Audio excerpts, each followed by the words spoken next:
The moment you try to defend yourself against shame, you have already surrendered. Not because the accusation was true, not because the other person was powerful, but because shame only works when you accept its premise.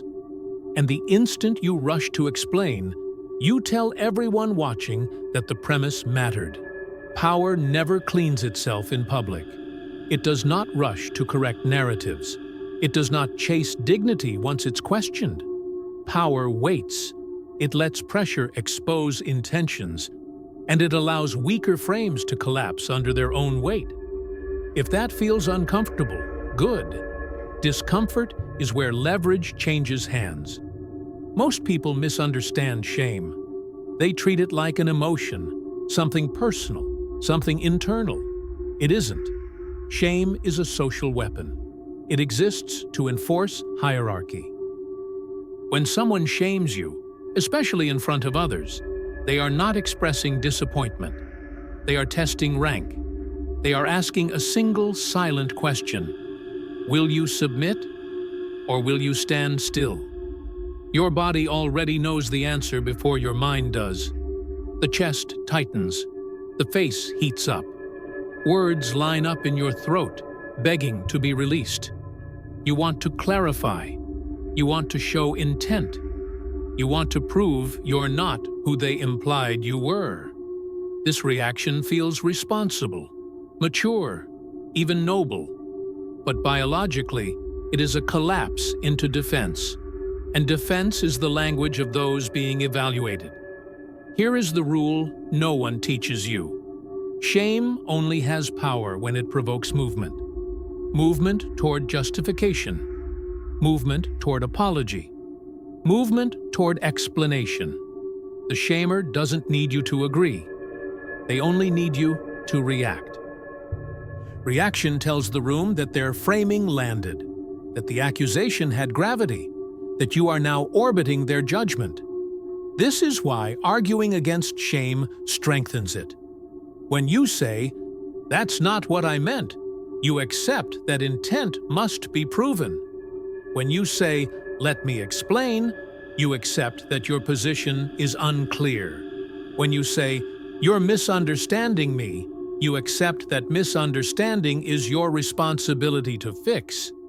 Each sentence quietly reaffirms their authority to assess you.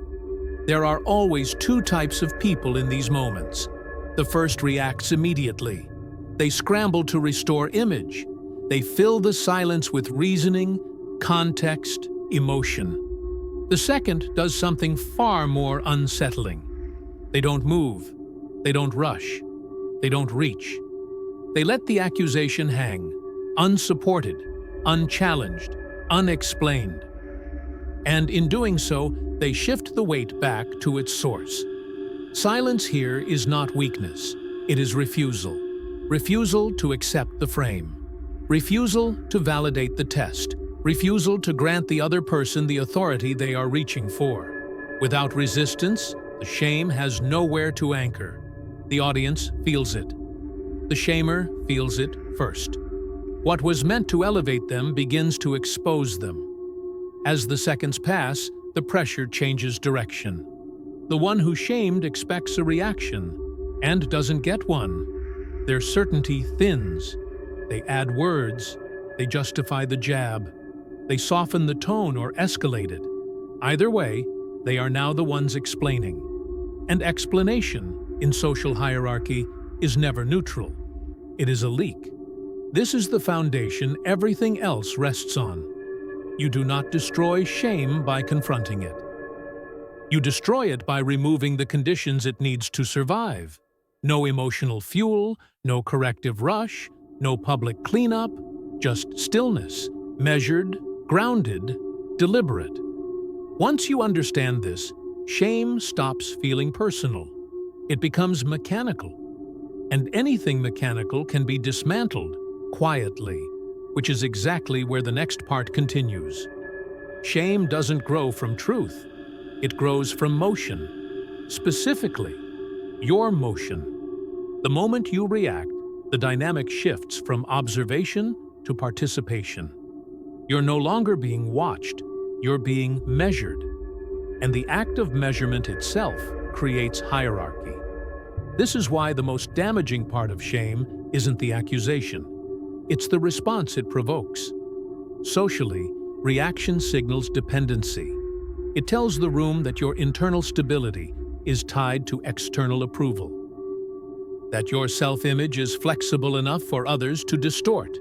Even anger counts as submission here. Defensiveness, outrage, sarcasm, these are not power responses. They are emotional flinches, and flinching confirms that the hit landed. This is the trap most people fall into. They believe strength is shown by pushing back harder, by clarifying louder, by proving innocence faster. But power dynamics don't reward effort.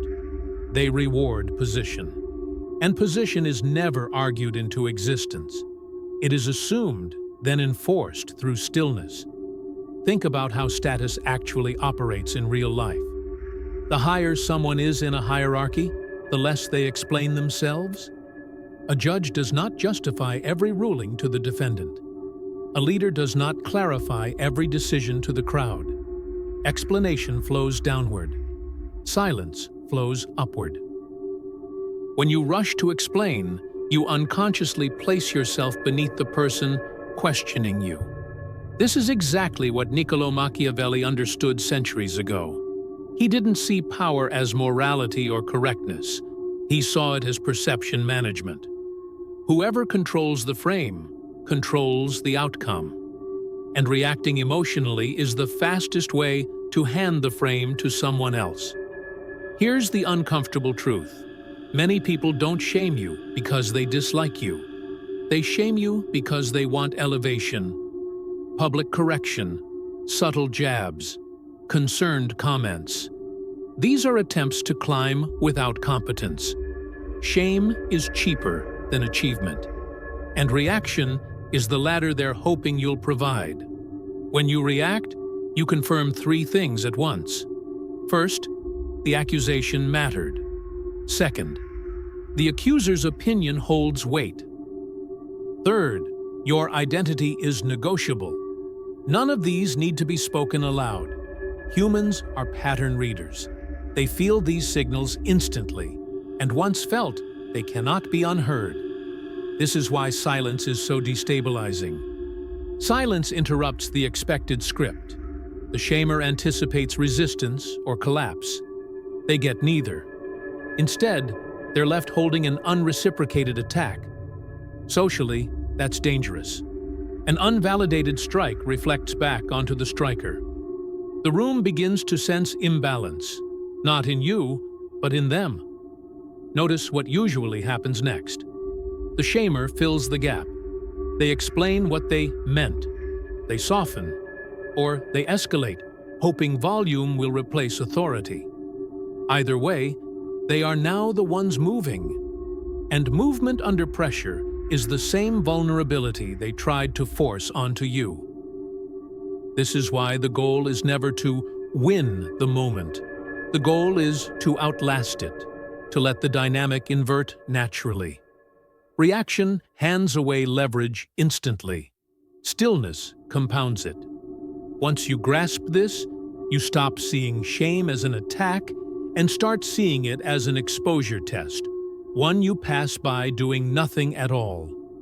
From here, the next step becomes obvious. If silence removes their power, then how you carry that silence determines whether you intimidate or invite the next strike. Silence alone is not enough. Anyone can go quiet. The difference between weakness and dominance is how that silence is carried. Passive silence feels empty. Strategic silence feels heavy. One invites pressure, the other creates it. The shamer senses this difference immediately, even if they can't articulate why the atmosphere just changed. Strategic silence is not absence, it's presence without permission. Your posture remains open. Your eye contact is steady but unchallenging. Your face is neutral, not frozen. You are not withdrawing, you are withholding. This distinction matters because withdrawal signals fear, while withholding signals choice. Choice is authority. Most people panic during silence because they mistake it for social death. They believe if they don't correct the narrative immediately, it will calcify into truth. But social reality doesn't work that way. Narratives solidify around confidence, not speed. The one who appears unbothered by misunderstanding is assumed to be above it. This is why powerful figures often let accusations hang unanswered. Not because they have no response, but because responding would downgrade their position. When you don't rush to defend, you imply that the accusation lacks relevance. Irrelevance is more humiliating than refutation. Refutation treats the attack as worthy. Irrelevance erases it. Here's where most people sabotage themselves. They stay silent, but their body screams defense. Tight jaw, shallow breathing, restless hands. The shamer reads this instantly and presses harder. Silence without internal regulation is just delayed reaction. True leverage comes when your nervous system stays calm while the other person destabilizes. This calmness creates what feels like psychological asymmetry. The shamer is emotionally invested. You are not. They are escalating. You are stationary. Humans are wired to distrust imbalance. When one person is clearly more affected than the other, observers instinctively side with the one who appears composed. Status follows regulation. At this stage, you don't need to do anything. The shamer begins to do it for you. They over-explain. They justify. They add context no one asked for. In trying to regain control, they reveal insecurity. And insecurity undercuts moral authority. The crowd doesn't consciously analyze this, they feel it. If words become necessary, they must be surgical, not defensive. Short, declarative, low emotion, statements like, "That's your interpretation," or "You're entitled to that view." These phrases don't argue facts. They acknowledge perception without submitting to it. You are neither agreeing nor resisting. You're stepping sideways. This sideways step is devastating because it denies the shamer their goal. Shame requires engagement. It feeds on friction. When you refuse to push back or comply, you starve the mechanism. The attack collapses under its own weight. And once someone fails publicly at shaming you, they rarely try again. By now, the power dynamic has quietly inverted. Not because you dominated, but because you didn't participate. This is the Machiavellian principle most people miss. Power is conserved energy. The less you spend reacting, the more you accumulate.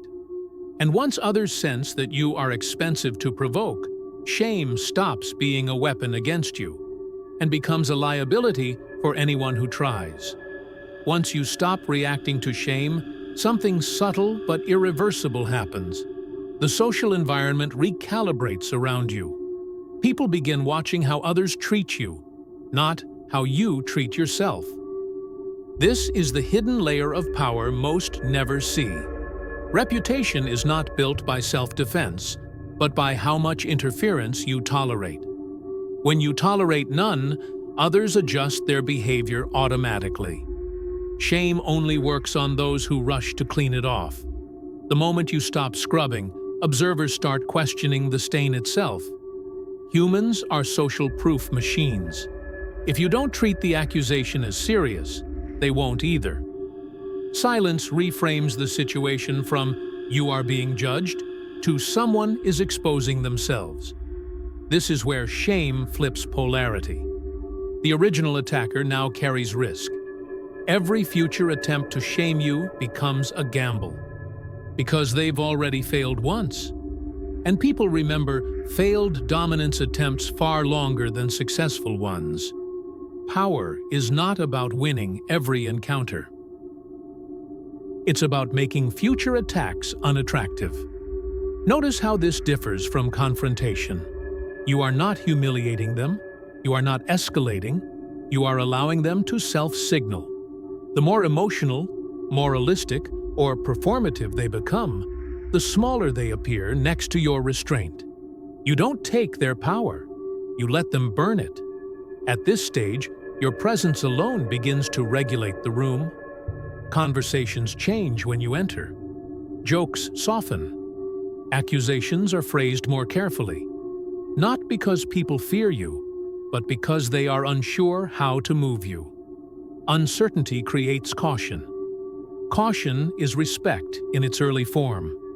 This is how silent individuals become informal authorities. Not through charisma, not through dominance displays, but through predictable composure. People trust what is stable. They defer to what cannot be rattled. Over time, this turns into influence without effort. You don't need to correct narratives. They die unsupported. Here is the final layer most never reach: selective engagement. Once your silence is established as strength, the rare moments when you do speak carry disproportionate weight. A single sentence from you now feels deliberate, final, considered. You've trained the environment to listen by not talking. This is why restraint must be paired with internal clarity. If you secretly crave approval, silence becomes punishment. But if you are self-validated, silence becomes choice. The technique fails without identity alignment. You must genuinely accept that not everyone will understand you, and that this is not a problem to solve. Used ethically, this method doesn't destroy people. It disarms behaviors. It discourages public shaming, moral grandstanding, and manipulation by starvation. You're not crushing opponents. You're making the tactic itself obsolete in your presence. That's higher-order power. So here's the closing truth. The most unshameable person is not the loudest, the cleverest, or the most aggressive. It's the one who no longer needs to prove who they are. When you stop explaining, stop defending, and stop correcting every misinterpretation, you exit the courtroom entirely. And once you leave the courtroom, no one has the authority to sentence you again.